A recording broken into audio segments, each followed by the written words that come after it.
करते हैं आज की इस नई वीडियो में। तो आज की इस नई वीडियो में हम मैथ से रिलेटेड क्वेश्चन लेकर आए हैं। जी हाँ, ये पहली बार हमने अपने चैनल पर मैथ से रिलेटेड क्वेश्चन का वीडियो बनाने चल रहे हैं और आज हम मैथ से द्विघात समीकरण के बारे में सीखेंगे, क्वाड्रेटिक इक्वेशन के बारे में सीखेंगे, द्विघात समीकरण को हल करने की विधियां। द्विघात समीकरण को हल करने की विधियों में हम 3 विधियों के बारे में पढ़ेंगे।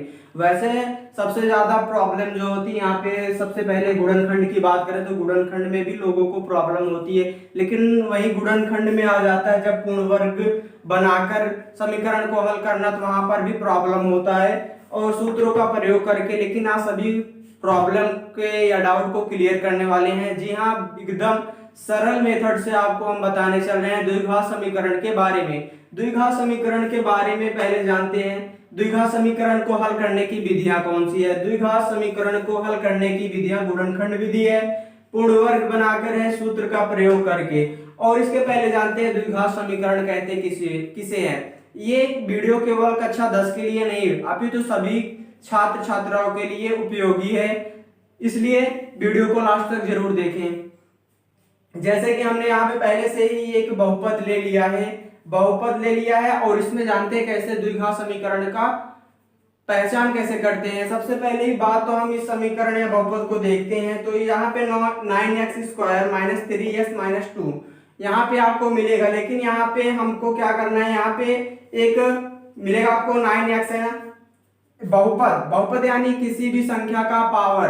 जितना इस समीकरण में देखा जाए तो सबसे बड़ी पावर या सबसे बड़ी घात किस संख्या की है, तो यहाँ पे x की पावर आपको 2 मिलेगी और उसके बाद x की पावर आपको 1 मिलेगी। यहाँ पर सबसे बड़ी जो घातें हैं केवल 2 है, इसलिए इसे क्या बोलेंगे, द्विघात बहुपद बोलेंगे।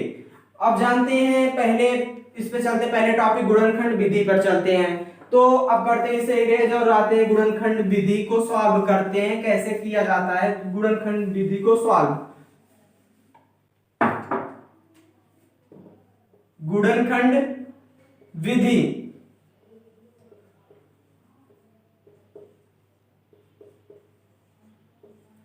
जैसे कि यहाँ पे हम लिए थे, क्या बहुपद लिए थे, 9x² - 3x -2 = 0। जी हाँ, इसे हम चल रहे हैं गुणनखंड विधि के द्वारा हल करने। तो देखिए सबसे पहले यहाँ पर हमको क्या मिला, यहाँ पे जो सबसे लास्ट वाला है ये पद लेते हैं जहां पे -2 है, इसके साथ ही x या कुछ नहीं जुड़ा होता है, इसको हम क्या करेंगे, इसका गुणा हम पहली संख्या में कराएंगे, x² के गुणांक से हम इसका गुणा कराएंगे। जब आपको यहाँ पे, जब इसको हम कराएंगे तो यहाँ पे आपको 18x² प्राप्त होगा। 18x² प्राप्त होने के बाद में बीच का पद ऐसा होना चाहिए जिसको जोड़ने घटाने से -3x प्राप्त होने चाहिए और गुणा कराने पर 18x² प्राप्त होने चाहिए, -18x², और जोड़ने या घटाने पर भाई 3x प्राप्त होने चाहिए। तो इसके लिए हम क्या करते हैं, 2 पदों में हम तोड़ते हैं। ये बीच वाली संख्या आपको दिख रही होगी, इसे हम 2 पदों में तोड़ते हैं। इस संख्या को हम कर देते हैं गायब और 2 पदों में तोड़ते हैं। जैसे कि आप ले सकते हैं 6 और 3 का बनेगा, 6 और 3 का बनेंगे 9x। इसको हम आपको समझाने के लिए इस लाइन को खींचा गया था कि इसका गुणा किया जाता है। अब यहाँ पर 9x², अब इसको यहाँ पर जोड़ने घटाने में माइनस प्राप्त होना चाहिए, इसलिए हम -6x लेंगे और +3x -2 = 0। अब यहाँ पर 2 आपके ब्रैकेट में समीकरण के मूल बनेंगे, जो यहाँ पे दोनों, यहाँ पे आपको 2 बनने हैं। इन दोनों संख्याओं में से कुछ कॉमन बनते हैं। इन दोनों संख्याओं में कॉमन क्या है, यहां से अगर हम 3x कॉमन लेंगे तब 3 दूना 6। अब यहां से हम लेते हैं +1 3x - 2। इसका इसलिए हम यहाँ पर +1 लिए क्योंकि यहाँ पर हमें इन दोनों ब्रैकेट्स को, इन दोनों को समान करना होता है। इन दोनों को समान करेंगे तभी हमारे x के मान आएंगे और यहाँ पर आपको x के 2 मान मिलेंगे। यहाँ पे पहले हम जो ब्रैकेट्स में दोनों दो ब्रैकेट्स हैं, हम उनको एक ब्रैकेट में लिखते हैं 3x माइनस 2 एक ब्रैकेट में लिखते हैं, और जो दूसरा बचे हुए पद को दूसरे ब्रैकेट्स में लिखते हैं 3x प्लस 1।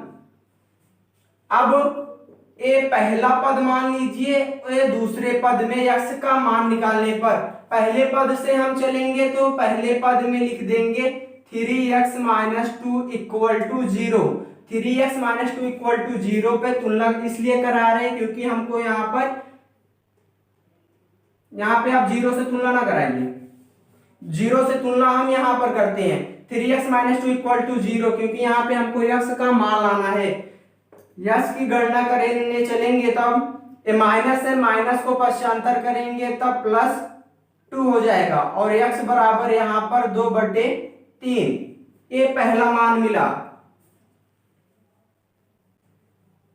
अब दूसरे मान की गणना करें तो दूसरा है 3x plus 1, 3x plus 1 equal to 0, जैसा कि हमने इस समीकरण में आपको बता ही दिया है। अब यहाँ पर तुलना करनी है बस, x बराबर -1/3।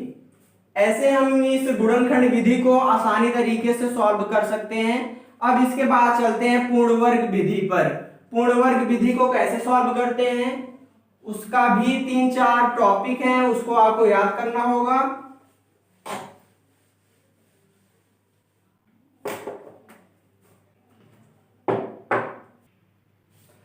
अब यहाँ पे बात करने वाले हैं पूर्ण वर्ग बनाकर द्विघात समीकरण को हल करना। जैसे कि हम यहाँ पे एक समीकरण लिए हैं, द्विघात समीकरण लिए हैं 2x² माइनस 5x प्लस 3। अब यहाँ पे आपको 4 बिंदु मिलेंगे, 4 बिंदुओं में उनके मतलब कि 4 बिंदु आपको यहीं पर देखने को मिल जाएंगे और समझने को भी मिलेंगे। जैसे कि यहाँ पे 2x² है, x² का गुणांक समीकरण के सभी पदों में हम क्या कराते हैं, भाग कराते हैं। जब हम समीकरण के सभी पदों में 2 का भाग कराएंगे तब क्या 2 से 2 क्या हो जाएगा, कट जाएगा, यहाँ पे केवल x² बचेगा। दिखा देते हैं आपको क्या बोला गया है, x² के गुणांक को समीकरण के सभी पदों में भाग कराने पर अब 5x/2 प्लस 3/2 अब इक्वल टू 0। यहाँ पे 2 क्या है, समान है, कट जाएंगे x²। और एक बात सुन लेते हैं, जो समीकरण जो यहाँ पे अचर पद है उसको क्या करेंगे, हम पश्चांतर कर देंगे 5x/2 इक्वल टू, आप प्लस से उधर क्या करेंगे माइनस, पश्चांतर करने के लिए बोला गया है ना दूसरे में, दूसरा पॉइंट इसका जो है -3/2। अब क्या करेंगे x के गुणांक के आधे का वर्ग समीकरण के दोनों। अब देखिए यहाँ पे 2 समीकरण, ये 2 समीकरण आपको देखने को मिलेंगे या फिर यहाँ पे बन चुका है। अब इसका क्या करेंगे, x गुणांक के वर्ग के आधा, वर्ग का आधा दोनों में जोड़ते हैं।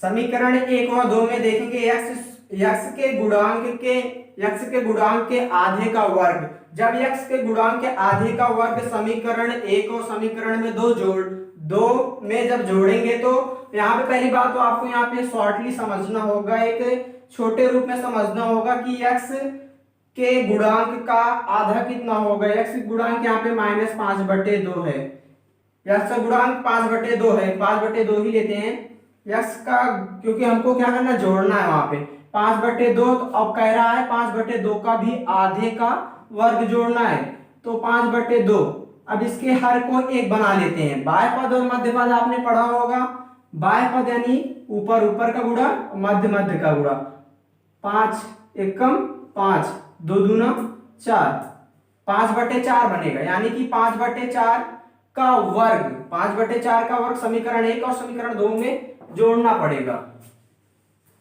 चलिए जोड़ते हैं, x² minus 5x plus 2 plus 5/4 का होल स्क्वायर इक्वल टू -3/2।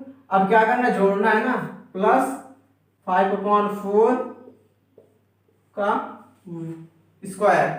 अब यहाँ पे देखिए ये सूत्र का निर्माण कर रहे हैं, इसलिए हम इसको तोड़ेंगे नहीं। x² - 5/4 का होल स्क्वायर को अगर हम सॉल्व करके तोड़ेंगे तो इसी फॉर्म में ये आएंगे, इसलिए हम क्या करेंगे, इनको तोड़ेंगे नहीं, बल्कि x - 5/4 का होल स्क्वायर के रूप में लिख लेंगे और इनको हम क्या करेंगे, सॉल्व कर लेंगे।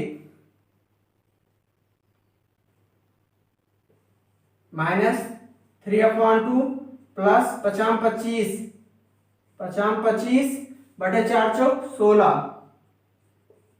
25/16। अब दोनों का एलसीएम लेंगे। अब दोनों का एलसीएम लेने पर क्या बनेगा, 16 बनेगा। दोनों का एलसीएम 16 बनेगा, यहीं पर लिख लेते हैं 16। अब इसका पद क्या था, 2 था, 2 8 16, 3 8 24 और 16 एकम 16 वही रहेगा। 25 में से 24 घटाएंगे कितना प्राप्त होगा, जग 1 बटे यहाँ पे 16 मिल जाएगा। अब जो चौथा पॉइंट यहाँ पे बनेगा, बाएं दोनों समीकरणों को क्या करेंगे, या तो a - b का होल स्क्वायर के रूप में व्यक्त कर लिए। अब इन दोनों को क्या करेंगे, वर्गमूल के रूप में तोड़ेंगे। वर्गमूल के रूप में तोड़ने के लिए हमको यहाँ पे लिखना पड़ेगा समीकरण 1 व 2 को, समीकरण 1 व 2 का वर्गमूल लेने पर, वर्ग नहीं ले रहे, वर्गमूल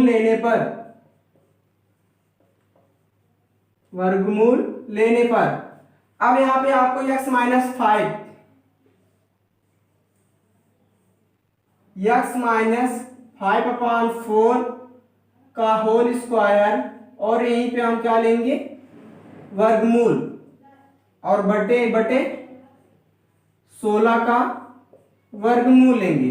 अब यहाँ पे जब हम वर्गमूल लेंगे तो ये स्क्वायर से ये अंडर रूट कट जाएगा। अब यहाँ पे बचेगा x - 5/4 इक्वल टू, अब यहाँ पे 1 का तो वर्गमूल 1 ही बन जाएगा और 16 का वर्गमूल 4 है, 4 है। अब x - 5/4 बराबर 1/4 के।